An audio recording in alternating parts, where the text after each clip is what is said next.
Okay, Dr. Klein, and today's my topic, of course, is the implementation of body cameras on police officers. Throughout this whole semester, I wrote down pretty much a more of an in-depth kind of an analysis how I thought about it and how what the perception of what everyone else thought about body cameras on police officers. So the history and of course why I picked this topic. Um, we are now living at a time that we, well, more so as the young people, tend to not show as much respect towards authority and especially towards police officers. Ever since the whole Trayvon Martin case, um, the whole idea of the tension with minorities and police officers have risen up really bad. And after the whole debacle with Ferguson, Missouri, and the whole court decision on that one, the tensions rose drastically actually, if you can really tell from that. Well, compared to that and now, which tensions with police officers haven't been like this since the Rodney King riots back in the 90s. So now comparing that to now, over 20 to 30 years, it's been it came back unfortunately due to the fact of how people perceive cops and how cops perceive people.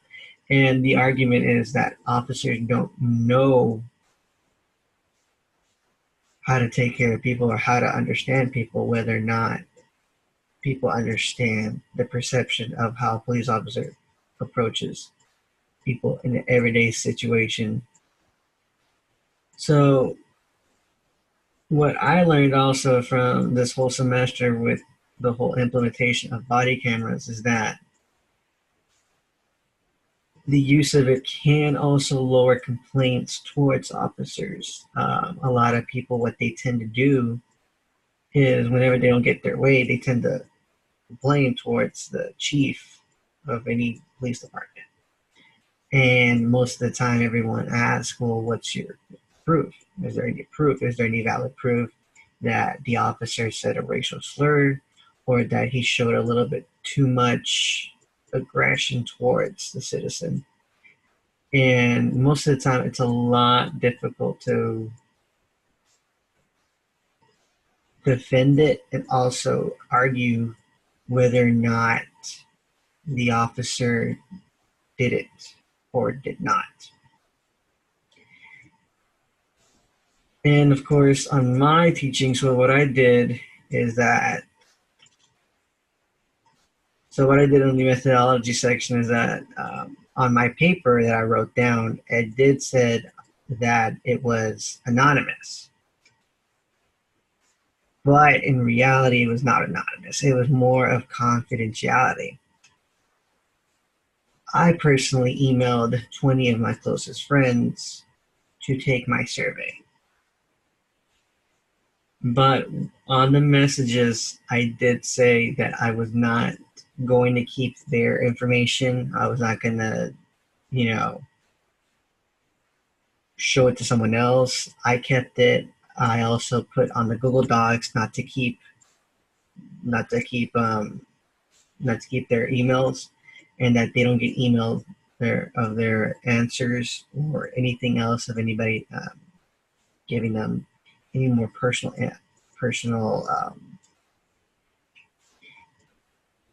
information about that. So what I did, it was more of a confidentiality situation. Now, granted, on my surveys, on my research, it was limited due to the fact that I didn't have as much funds, and whether or not on the biased situation, on the fact that I did not get any on such as the races, such as the Asian population and the more of the Indian population. But furthermore, let's keep on going with the hypothesis. Of course, my three hypotheses that I did about for this research was that my first one, of course, minorities having a higher rate than Caucasians with the whole support of body cameras with the police officers. Second is that everyone agreeing with the implementation of body cameras in every single police department. And of course, the third one, which is to figure out why or where do people get their news? Where do they get where do they get their sources from?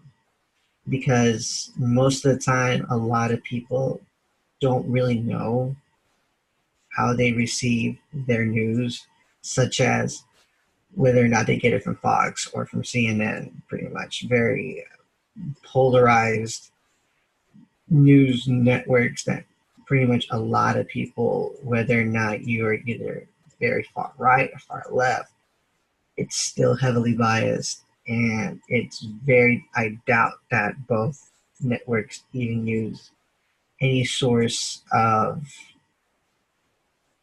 a good amount of research on their statistics and on what they're studying about. So let's go with the first hypothesis, of course, which again we said the minorities have a higher rate than Caucasians. Surprisingly enough, all of my Caucasians agreed with the minorities. I kind of didn't expect this to happen. I was more so just surprised that the majority, literally the majority of everybody agreeing on this, especially, well, except for two Hispanics, but most of the fact that it could have been an easy 100% on the whole idea that everyone thinks the same. And it's good that you don't have as much bias in this research, which I'm kind of happy about that. But 100% of the Caucasians agreed with the majority of the minorities that there should be an implementation on body cameras on police officers.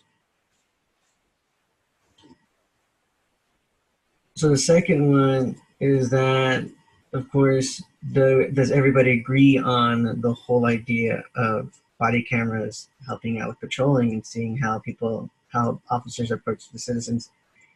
Everyone agreed on it. And also going back to it, my Caucasians agreed, and literally 19 out of 20 agreed. So it shows that on this again, there's not so much bias, whether or not there's only that one person that does not agree on that, which is okay. But on the whole grand total, 19 out of the 20 do think that could help out, which again, it shows that everyone has that same mindset that they kind of all agree on together, which is really good for me, that I know for the fact that everyone has that same mindset that there should be change in body cameras with officers and to lower down tension. The third one, of course, which the news outlets, which is surprisingly enough, 9 out of the 20 don't watch the news, and everyone else watches either ABC, CBS, Fox News, Univision. What's very surprising too is that I did put CNN as a choice, but no one watches CNN, that's very surprising. Maybe whether or not, of course, the legitimacy of CNN as itself, but again, going back to it, my majority of the people who answered do not watch the news, which, I mean, from my personal standpoint, I don't watch news, of course, due to the fact of the over dramatization behind it. But seeing where some people get some of their research or some of the things they see on TV, it kind of shows that some people just don't rely on the news as much because of the whole how heavily influenced they try to get people to just believe on what they believe on their own propaganda, which, kudos to them for trying to find their own research. It's okay. It's not bad that they don't watch the news. It's okay. But I think, to me, on that standpoint, trying to find their own, researching the actual, legitimate news on how everything works, which is like pretty good. So to pretty much kind of like to figure out what we can do is the recommendation. Dr. Cat, of course, they did, they tested it out with the Phoenix Police Department, such as monitoring the police officers, how they approach to citizens, and what they did, they grabbed last year's numbers on the complaints, and from there on, they go from how many complaints they had from 2013 to 2014, and it showed that it did lower down because of the fact that they are now being recorded. And others would think, well, since now they're being recorded, they feel like, since someone's watching them, they have to be more professional in what they're doing. And also, too, that it also bounces back on they have a defense. Because if someone would say, well, he's being racist towards me, and going back on the film, there's no evidence of him being racist toward the police officer being racist towards the citizen, defeats the purpose on now, okay, well, yes, I got caught for speeding. Now I can't defend myself by saying the police officer's racist so I can get away with the ticket, which that helps out on both parties. It helps out on police officers not getting falsely accused, and also helps on citizens knowing that police officers are being watched on what they're supposed to do. Now, what I would recommend the most is that to test this out on cities that have higher incarcerations, higher murder rates, such as Washington, D.C., and Chicago, Detroit, to figure out why there's high crime in those areas. And if we can record that, figure out to lower down everything. And of course, from there on, we can see if it can work on these big cities, then maybe it can work out the small city. Because we can't just go with the small city and expect that the big city will do it. Better to test it out on something that's big and then go from there so we can go backtrack on the small cities. So wrapping it up, testing out can help.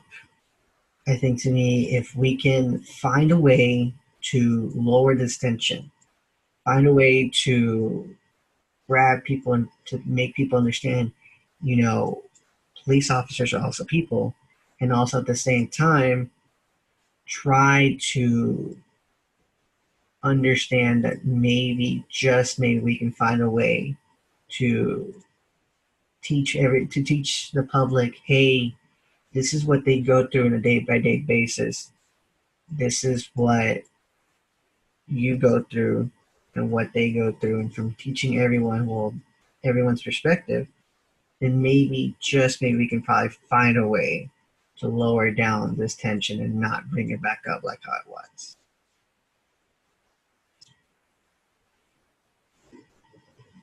And these are my references, and thank you for your time.